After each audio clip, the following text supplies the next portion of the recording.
was having lunch a few weekends ago with a couple women, and we started talking about what it means to be heard. We had just completed some training, and we were sharing with each other how good it felt to be able to talk about our experiences with others that were really, truly hearing us, not just listening.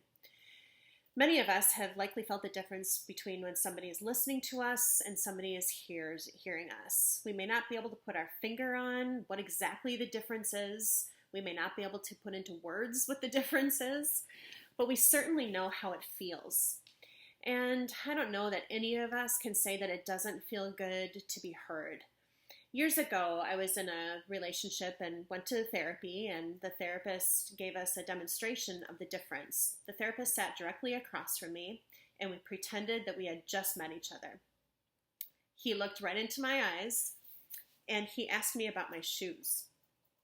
And just like he was following a path of a river, everything he asked me about and shared with himself about had to do with exactly that moment in the conversation. He listened to what I said, digested it, asked questions, and added.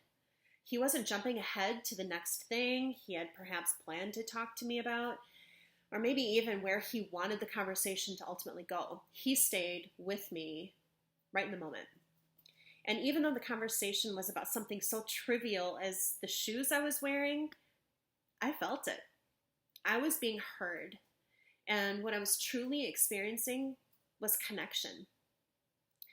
Connection is, for me, the difference between somebody listening to me and somebody really, truly hearing me. It's feeling like the person hearing me is shining a spotlight on me. And that, in turn, makes me feel very cared for. Hearing somebody is a gift, and it costs you nothing but your time. And you don't hear without receiving. Both of you receive that sense of connection and feel cared for. It's one of my intentions when I work with clients is that they feel heard, not just listened to, but heard. In the week ahead, pay attention to who is truly hearing you and who you, in turn, are truly hearing.